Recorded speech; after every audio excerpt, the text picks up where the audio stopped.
Le grand dialogue. Le grand dialogue de l'émission de débat du studio Tamani sur votre radio. Le grand dialogue. Mesdames et messieurs, bonsoir. La situation sécuritaire au Mali, c'est d'elle que nous allons une fois de plus parler. À cela, deux raisons. La première, c'est une double déclaration relative à l'amélioration de la situation elle-même relative à la lutte contre le terrorisme au Mali. La première émane donc du nouveau commandant de la force Barkhane. Celui-ci a en effet déclaré que les groupes djihadistes du Sahel n'ont plus la capacité tactique de prendre une ville et de la contrôler au Sahel. Abondant dans le même sens, l'ambassadeur de France en fin de mission au Mali disait lui aussi que le terrorisme est en train de reculer au Mali grâce aux efforts de la force Barkhane, des forces maliennes et de la communauté internationale. Alors, deuxième raison du choix de ce sujet, ces déclarations interviennent au moment où au Mali les attaques se poursuivent donc sur le terrain. Question, la situation sécuritaire s'est-elle réellement améliorée? Sinon, sur quoi reposerait-elle ces déclarations optimistes? Ce sont quelques-unes donc des questions que nous allons adresser à nos invités qui sont André Bourgeot, il est directeur de recherche au CNRS à Paris, il sera donc en ligne. Nous avons dans ce studio le docteur Bréma Elidiko, il est enseignant chercheur à l'université de Bamako, spécialiste des questions de sécurité, et Ousmane Korneo qui est spécialiste des questions de sécurité dans le Sahel. À la présentation, Seydou Foma. Le grand dialogue. Bienvenue à toutes et à tous. Le terrorisme au Mali se serait-il affaibli au point que les terroristes ne peuvent plus mener d'actions d'envergure? Des propos, en tout cas provenant de la force Barkhane et de l'ambassade de France, vont clairement dans ce sens. Ce qui ne semble pas être l'avis de plus d'un Malien avec les attaques qui se poursuivent sur le terrain. Pour comprendre ces propos, dans quel contexte faut-il les mettre? Je pose la question à vous, M. Corneo. Merci beaucoup, Fomba. C'est vrai que j'ai suivi aussi ces propos, mais ça dépend de quelle partie du Mali on se situe. Parce qu'à ma connaissance, il y a trois Mali. Il y a le Mali du Sud, il y a le Mali du Centre, il y a le Mali du Nord. S'il s'adresse au Mali du Sud, il faut reconnaître quand même depuis la décapitation du groupe en Sardine avec l'arrestation de Keïta et puis je ne me rappelle pas de l'autre, le deuxième. Il semble qu'il y a une accalmie quand même au sud. Dans les villes, les gens s'y vaquent à leur affaire et puis les fêtes sont bien passées. Mais quand on va au Mali du Centre, il faut reconnaître quand même que la situation s'est plutôt aggravée. Aggravée à tel point que je suis de cette zone, c'est un no man's land aujourd'hui. Mais quant au nord, je dis le nord, quand ils disent que les choses sont améliorées au nord, c'est eux qui le savent, ceux qui sont là-bas. Il n'y a ni l'armée malienne, il n'y a ni les autorités maliennes. Ils sont seuls Barkhane avec les groupes armés et les djihadistes. Mais s'ils disent que c'est amélioré, ça n'engage que, en tout cas, nous qui sommes au sud ou au centre, nous ne sommes pas au courant. Merci. Bréma Elidiko. Bien, bonsoir, merci de m'avoir associé en fait à ce débat intéressant. Bon, moi j'ai écouté ces déclarations comme tout le monde. Si jamais cela s'avérait être vrai, ben, c'est une bonne nouvelle pour le Mali et tous ceux qui sont venus en fait au secours du pays. Mais cependant, la réalité quotidienne dément, je pense, des propos, en réalité qui visent beaucoup plutôt à satisfaire l'opinion internationale et à justifier un peu les sous qui sont injectés dans Barkhane et autres. Parce que la vérité, c'est que chaque jour, il y a la situation se détériore, il y a des attaques à la fois des représentants de l'État, de l'armée malienne. À chaque 2-3 jours, vous entendez qu'il y a eu des embuscades par-ci, par-là. Disons que peut-être que les groupes sont organisés différemment qu'avant 2013, mais dire que la situation s'est beaucoup améliorée, je pense que c'est tout à fait faux. Parce que, vous vous rappelez, il y a seulement quelques mois, il y a eu la création du mouvement d'Oumar Al-Janna. Pas plus tard que 2-3 semaines, il y y a eu le MNLA s'est fissuré, donc il y a un autre groupe qui s'est créé. Donc je pense que les groupes ont juste changé de stratégie. L'ennemi n'est plus visible tel qu'il était en fait il y a quelques mois, mais en réalité la situation reste beaucoup plus tendue. Et d'ailleurs, je ne dirais pas qu'on tend vers l'embrasement, mais la situation est tellement complexe aujourd'hui que on doit plutôt s'inquiéter que de prononcer peut-être des paroles comme ça en réalité qui sont sans un grand fondement.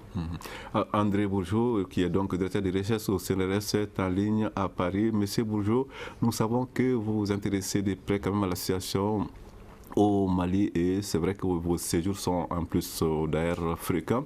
Alors ces propos très très optimistes, est-ce qu'ils sont vraiment en parfaite harmonie avec la situation sur le terrain ou bien c'est des propos qui ont plutôt une portée psychologique?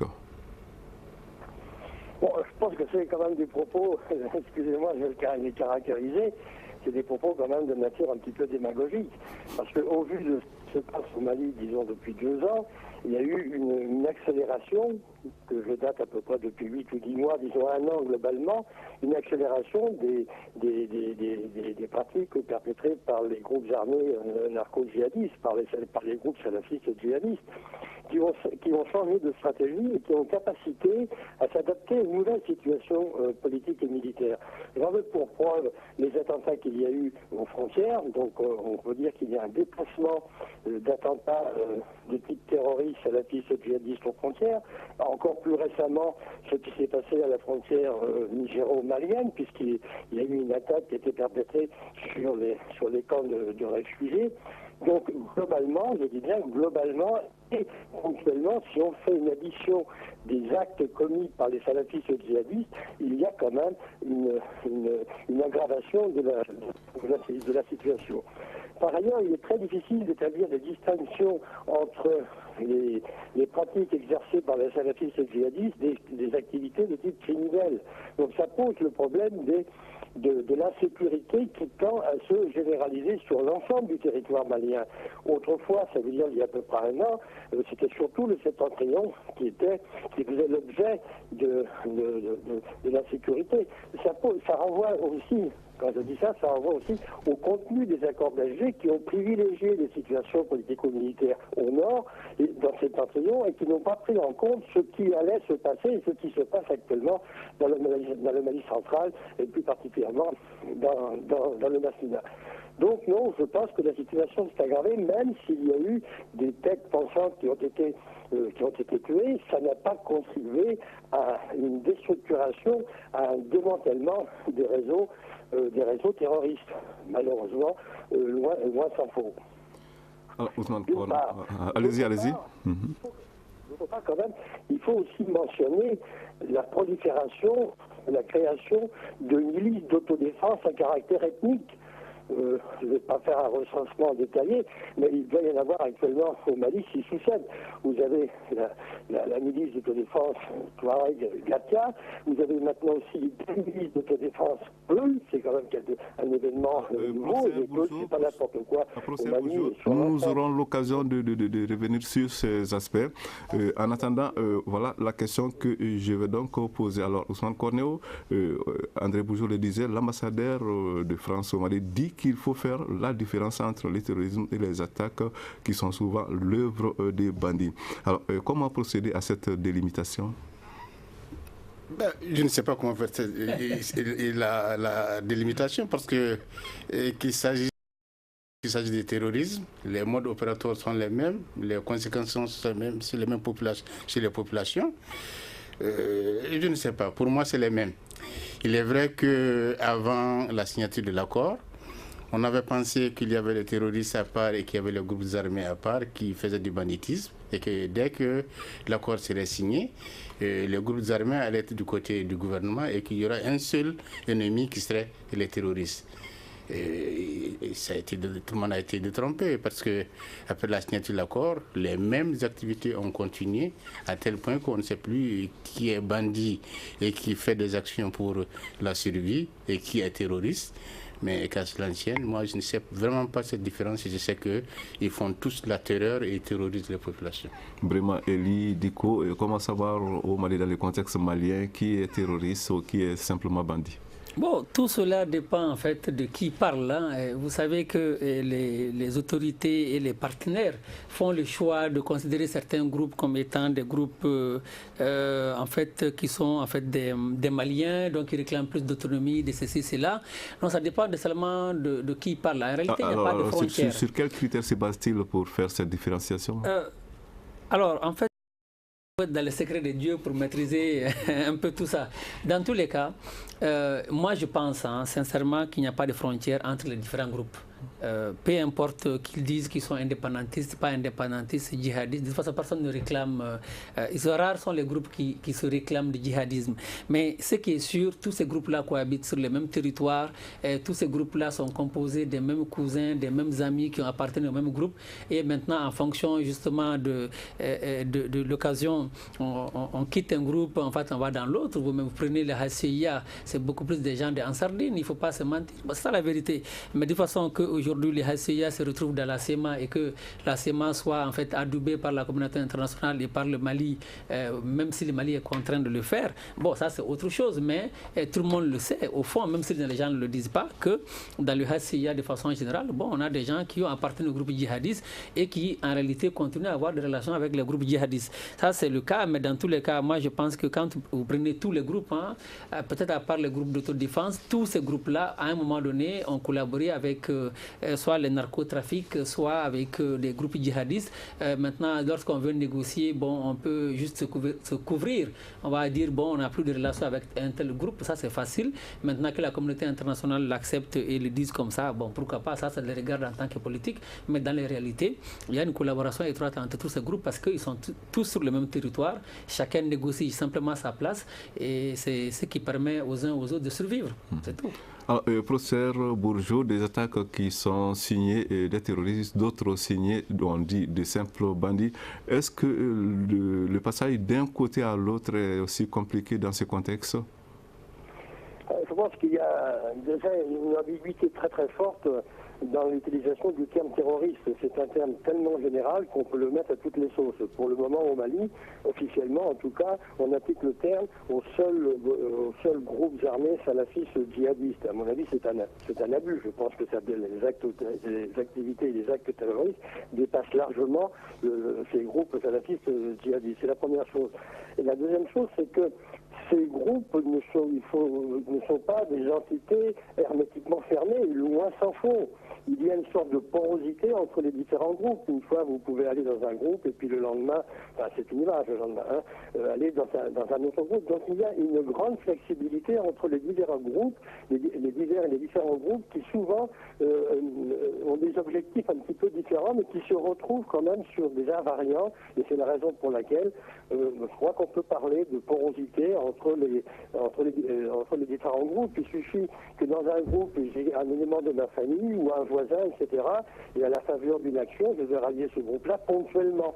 Et ça crée des conditions de la difficulté parce que c'est extrêmement difficile à cerner la composition de ces groupes-là qui sont, dans les pratiques, se font particulièrement sur une grande capacité de mobilité, ce sont des petits groupes, et des grandes capacités de flexibilité. Et en face, ces groupes autonomes, souvent hétérogènes, on a affaire à des militaires qui eux sont beaucoup plus stricts et soumis à toute une technologie et à tout un tas de pratiques qui ne correspondent pas du tout aux pratiques des dits terroristes. Et donc là, c'est la raison pour laquelle je pense que ces groupes-là ont des capacités d'adaptation redoutables, je dis bien redoutables, face à des armées, que ce soit Barkhane, que ce soit la MINUSMA ou les FAMA, qui eux sont encore dans des logiques militaires de type guerre. Or, je ne pense pas qu'on puisse appliquer le terme guerre à ce qui se passe au Mali. Maintenant, les capacités d'adaptation de ces groupes-là conduisent à procéder actuellement à des harcèlements et à des déplacements sur les frontières. Et ça me paraît significatif. Studio Tamani, la suite de ce débat dans un instant. Vous écoutez Studio Tamani, votre avis nous intéresse. Écrivez vos commentaires et suggestions sur la page Facebook et dialoguez avec nous. Studio Tamani, c'est aussi les réseaux sociaux. La situation sécuritaire au Mali, c'est d'elle que nous parlons dans cette émission. Alors, nous l'avons dit, il y a eu des déclarations assez pessimistes, assez optimistes, disons, par rapport à l'évolution de ce qui se passe à travers le pays. Alors, il y a eu en plus quand même cette annonce, vous savez, on a toujours dit qu'il revient à l'armée, aux forces armées maliennes de jouer un rôle primordial dans la lutte contre le terrorisme, dans la lutte contre l'insécurité. Alors, il y a eu quand même cette annonce, l'annonce donc d'une unité de lutte contre le terrorisme. On annonce d'ailleurs que 16 éléments sont déjà formés. Alors, est-ce que si cette unité était créée, est-ce qu'elle a les chances de pouvoir faire tâche d'huile, Ousmane Cornéo? Bon, il faut reconnaître quand même depuis un certain temps avec la création de l'EETM et son intervention, ensuite la création de ECAP Sahel et son intervention. Et toutes ces deux structures ont pour mission de renforcer les capacités et des forces armées maliennes pour ETM et des forces de sécurité pour ECAP Sahel. Et avec la création de cette unité, et tout ça pour moi c'est pour préparer dans l'avenir. Mais dans le présent, je pense que même ces hommes qui ont été formés ne sont pas encore sur le terrain et ils ne sont pas encore opérationnels. Mais on peut espérer que dans un proche avenir, les capacités vont être renforcées et les performances vont être encore plus renforcées et qu'ils pourront intervenir. Mais pour le moment, on ne sent pas sur le terrain les résultats de ces nouvelles créations et des formés. Brima, il y a eu des formations, des séances de formation pour les militaires maliens. Je le disais, 16 éléments viennent d'être formés. Alors, ils vont faire partie d'une unité qu'on appelle l'unité de lutte contre le terrorisme. Alors, c'est quand même assez important comme nouvelle, non? Ouf, oui, après ça dépend de comment on prend ces nouvelles-là. Moi, je pense que c'est une bonne chose qu'on crée des unités comme ça, mais déjà, c'est pas une lutte même pour des unités spéciales comme ça. C'est-à-dire que je souhaite vraiment plein succès aux FAMA, mais il faut plutôt, je pense, changer de stratégie. Parce que les groupes ont compris, les groupes extrémistes violents s'adaptent. Ce n'est pas seulement des unités comme ça qui arrivent à lutter contre le terrorisme. Moi, je pense qu'il faut gagner la confiance des populations plutôt, chercher à changer les pratiques de certains militaires maliens qui, de temps à autre, débordent, quoi. Et quand on arrive à faire ça, on change de comportement, on gagne la confiance des populations, on arrive à les faire comprendre leur rôle dans la gestion de la sécurité, parce que c'est pour leur bien et c'est pour le bien de tout le monde. Donc moi, je pense que c'est ce qui va plutôt permettre aux FAMA et à la communauté internationale de gagner contre les terroristes, parce que, vous savez, quand les terroristes arrivent, ce sont les populations qui sont les premières qui savent qui est terroriste, qui ne l'est pas. Et donc, lorsqu'on n'a pas la confiance de ces populations, même si vous formez 1 million de personnes, ça ne servira absolument à rien du tout, parce que le Mali a cette frontière et les frontières sont poreuses, et ça, on ne va pas faire une leçon là-dessus. Je prends juste un exemple. Vous savez, il y a un boulanger marocain qui, chaque jour, recevait une famille qui achetait 2 miches de pain pendant quelque temps. Et puis, pendant 3 ans plus tard, la même famille est venue acheter 10 miches de pain. Ça a tiqué le boulanger, il n'a pas posé la question à la famille. Il est plutôt parti voir le commissariat du coin, il a dit, attention, cette famille, depuis 3 ans, achetait en fait des miches de pain, 3 miches de pain. Aujourd'hui, elle a acheté 10 miches de pain. Et le commissariat est parti faire des investigations, on a trouvé qu'il y avait des malfrats. Donc, en fait, c'est des exemples comme ça. Mais au Mali, les populations n'osent pas aller donner l'information. Parce qu'il y a eu des cas concrets, quand vous donnez l'information, après, c'est vous qui êtes décapité. Vous savez qu'à Berck, quelqu'un a été décapité comme ça. À Tougou, les gens ont été décapités. Donc, tant qu'on n'a pas la confiance des populations, même si vous formez 2 millions, 3 millions de personnes, ça ne sert absolument à rien du tout. Donc, il faut que les militaires changent de comportement, parce qu'au centre, il y a eu des exactions.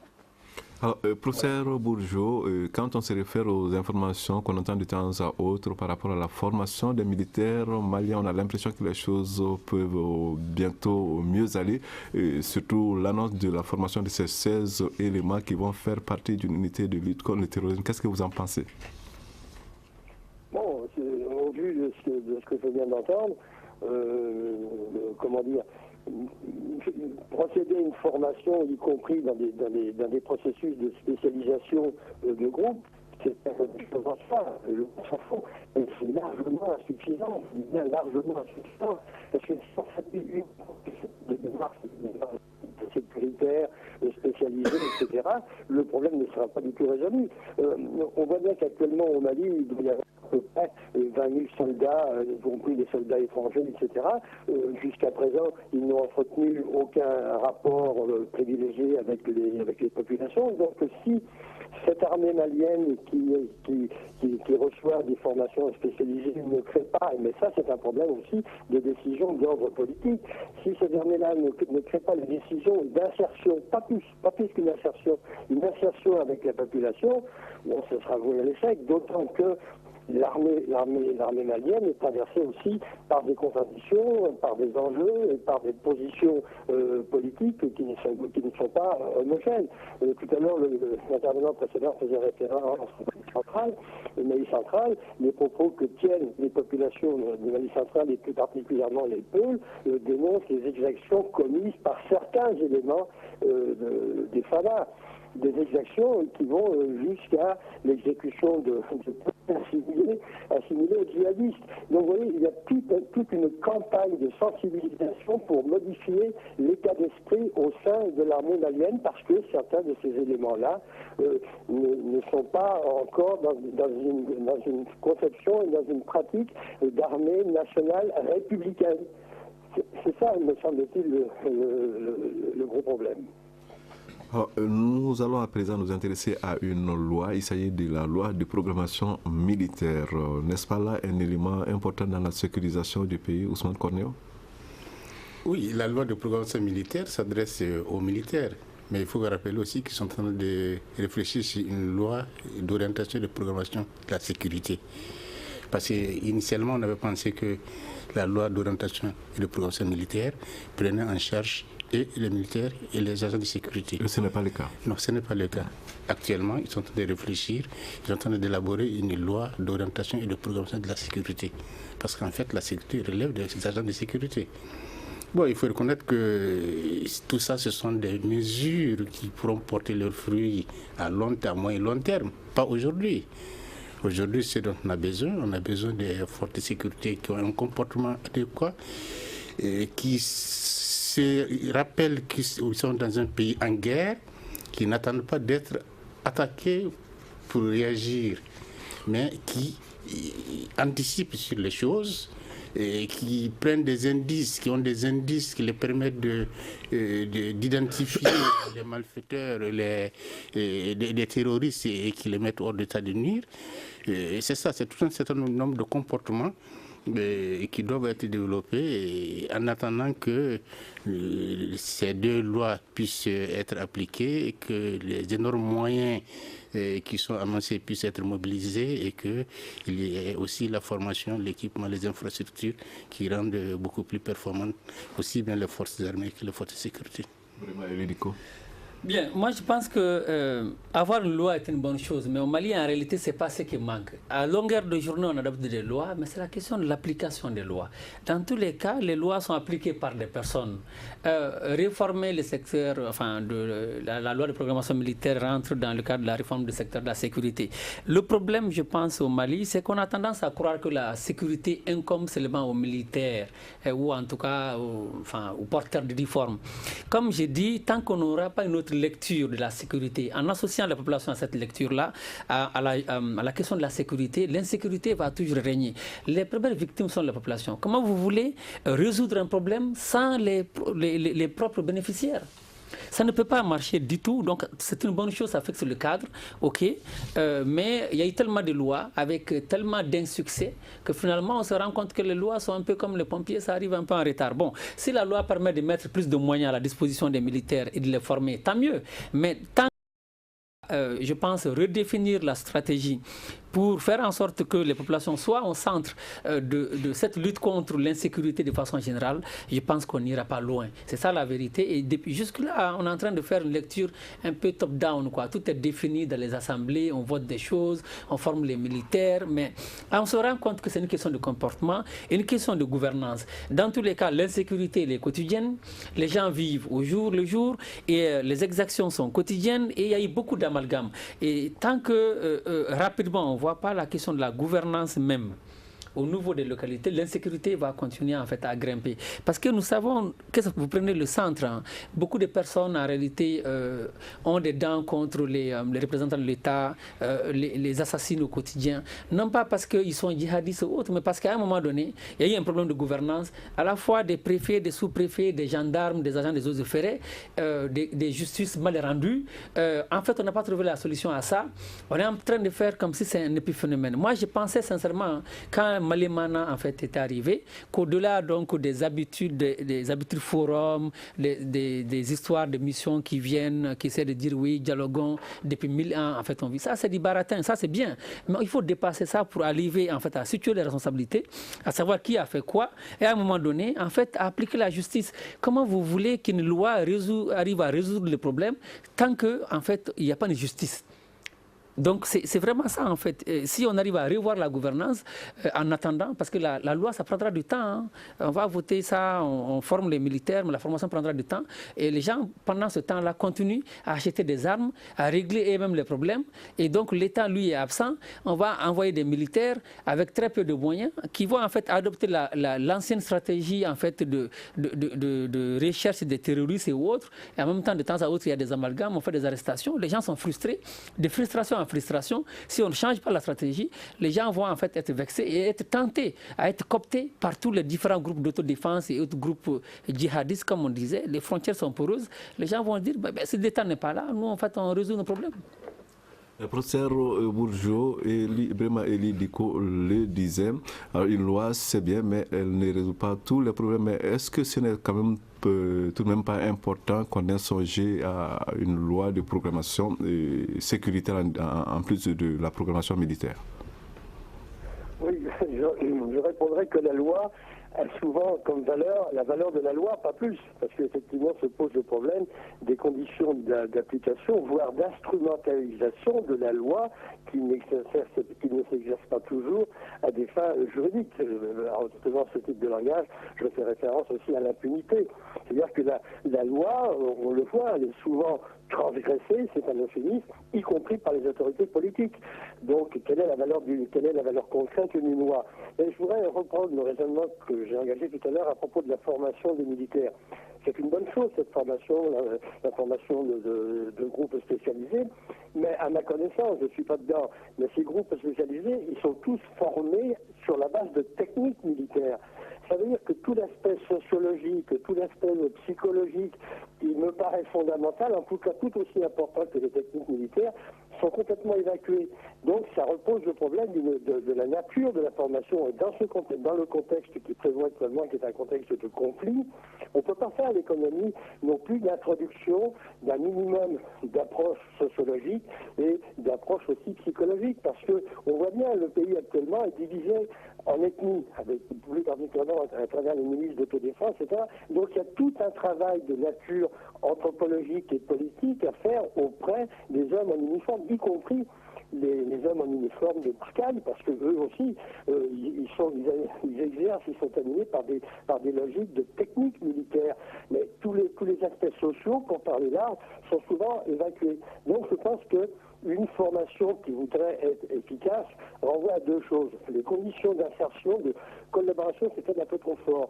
D'insertion avec les populations, il faut aussi qu'il y ait un travail politique qui soit fait auprès des populations, mais si ce travail politique n'est pas fait auprès des hommes en uniforme, qui quelquefois commettent des exactions, ces exactions-là sont globalisées par ceux qui en sont victimes, on dit les FANA.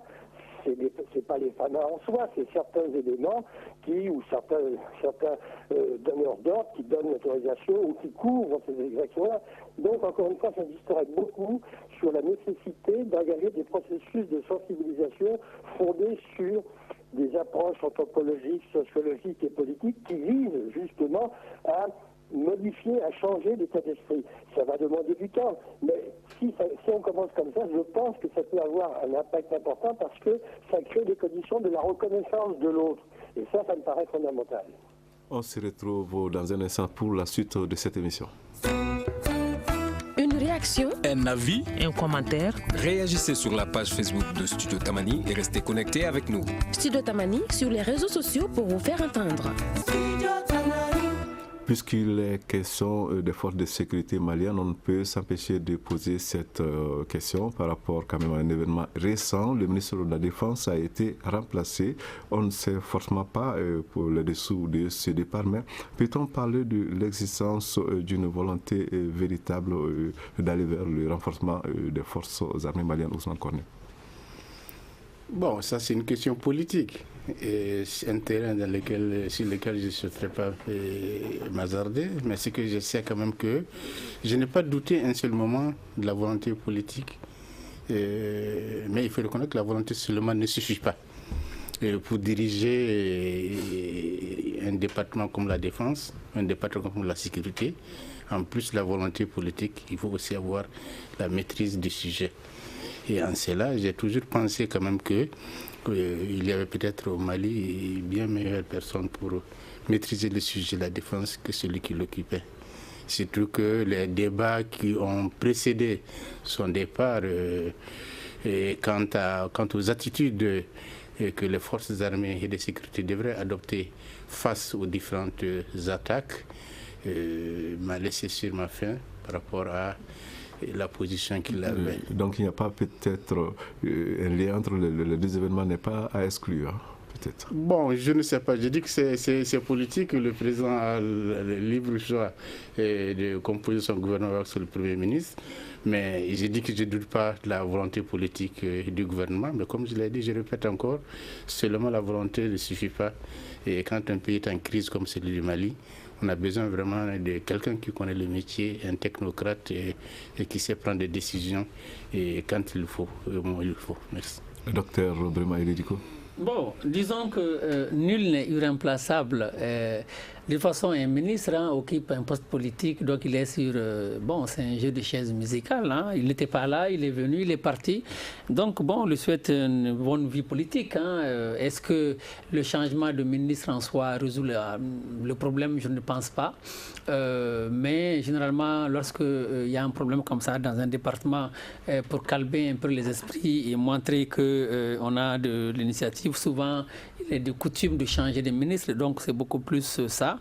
Sinon, bon, c'est vrai que celui qu'on vient de mettre, peut-être des régions, on va penser qu'il connaît, des régions nord, il connaît mieux. On verra. Donc, le temps nous donnera l'occasion de juger. Mais en tout cas, en temps de guerre, les dispositifs doivent être adaptés.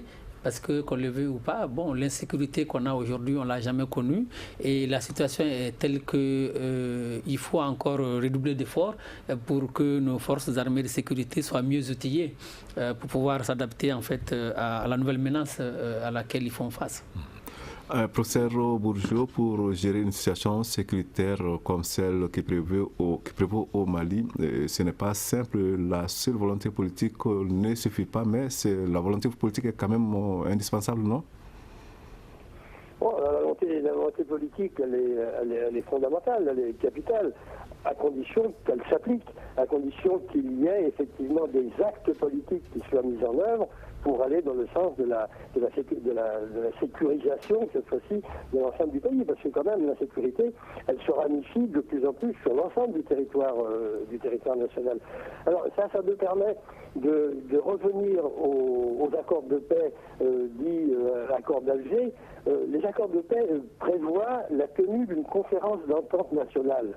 Cette conférence d'entente nationale, il y a deux mots qui me paraissent importants, c'est l'entente nationale. Et si effectivement les autorités politiques avaient pris l'initiative de mettre sur pied cette conférence d'entente nationale, d'abord elle aurait libéré la parole, et puis ensuite ça aurait permis aussi de cerner de futurs éléments constitutifs d'élite politique et ça me paraît important. Une conférence d'entente nationale aurait recréé du lien social. Or, ce qui manque actuellement au Mali, c'est ce lien social dans une perspective de maintien ou de restauration de la nation. Là, on voit bien que la nation malienne, elle commence à s'effriter d'une manière assez sérieuse avec justement la composition de groupes à caractère ethnique. Donc, on voit bien qu'il y a une sorte d'ethnicisation du politique à travers les groupes qui se constituent de plus en plus. Et ça, c'est quand même révélateur d'un affaiblissement, voire même du délitement de l'État national et plus particulièrement de l'État central. Donc on ne peut pas faire l'économie dans des circonstances comme ça de recourir au peuple.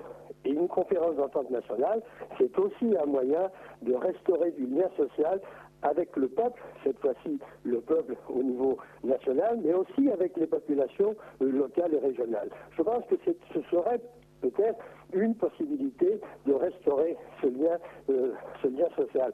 Mais encore, faut-il qu'il y ait réellement une volonté politique qui aille dans ce sens. Or, jusqu'à présent, on ne parle pas du tout des conférences d'entente nationale.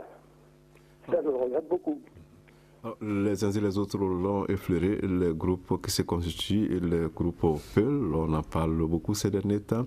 Il y a même eu ces jours-ci des déclarations que d'aucuns qualifient de propos va-t-en-guerre. Alors, Ousmane Cornéo, est-ce qu'on doit se faire des soucis? Bon, moi j'ai toujours eu des soucis pour ce milieu dont je suis ici moi-même. Et je suis bien du Delta et je suis avec intérêt et inquiétude de tout ce qui se passe. Et je souhaite vraiment que cette situation soit gérée au plus vite.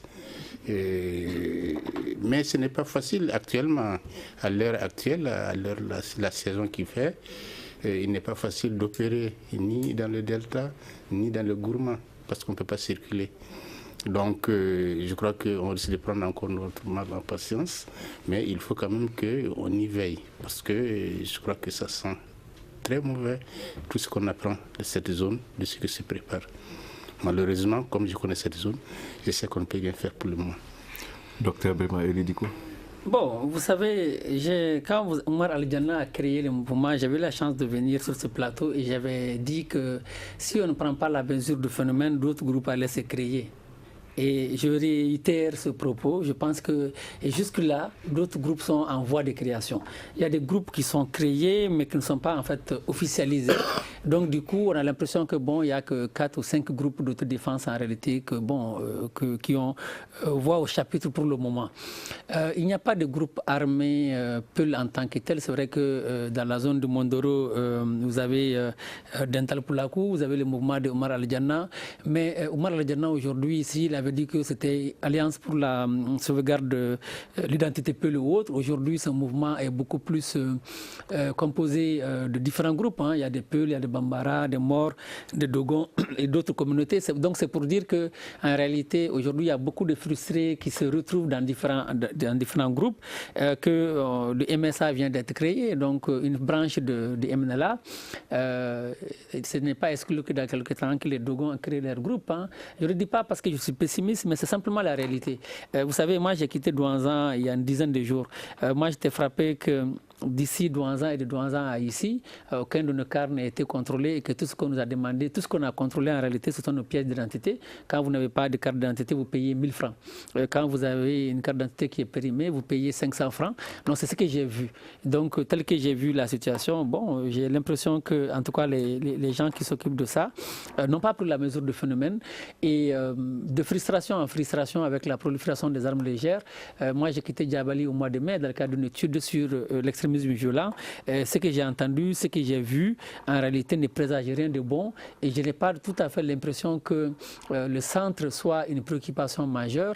Je sais que le ministère de l'administration territoriale veut faire une rencontre fin septembre vers le 25 à Mopti qui va regrouper donc les leaders des différentes localités, d'accord.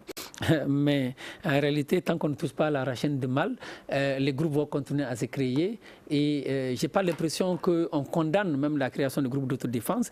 Tout est fait comme si en réalité, bon, on laisse faire et puis on essaie de voir. Ce qui nous préoccupe, c'est beaucoup plus qu'Idal. Bon, malheureusement, c'est comme ça pour le moment. Professeur André Bourgeot, les groupes d'autodéfense à caractère ethnique qui se multiplient, alors cette situation ne risque-t-elle pas de compliquer les choses? Elles ne sont déjà pas simples. Elle est surtout révélatrice d'un affaiblissement, même plus fort que ça, d'une déliquescence du pouvoir central. À partir du moment où vous avez création de milices, je ne dirais pas groupe, moi je dirais milice, c'est une autre connotation, de milices ou d'autodéfense à caractère ethnique, on le voit avec les Touaregs, avec les Morts, les Arabes, les Bambara aussi, puisqu'ils se sont organisés en groupe d'autodéfense contre les Peuls d'ailleurs, à la suite d'affrontements entre les Peuls. Maintenant, vous avez aussi dans le Dakoy, donc les Gangoï, vous avez Gangaïzo, donc les pôles. Donc c'est une prolifération, je ne sais plus à combien d'en être, 7, 8, disons une dizaine pour exagérer un petit peu, mais ça c'est quand même assez grave. Ça veut dire que les conditions d'autorité, de souveraineté de l'État ne s'exercent plus sur l'ensemble du territoire, du territoire national, mais ce sont des groupes d'autodéfense ou des groupes armés autonomes qui font régner la loi sur un territoire, sur un espace qu'ils ont défini. Je prends par exemple le mouvement récent du MCA qui a été fait par Moussag à Charatouban. Ça renvoie à quoi?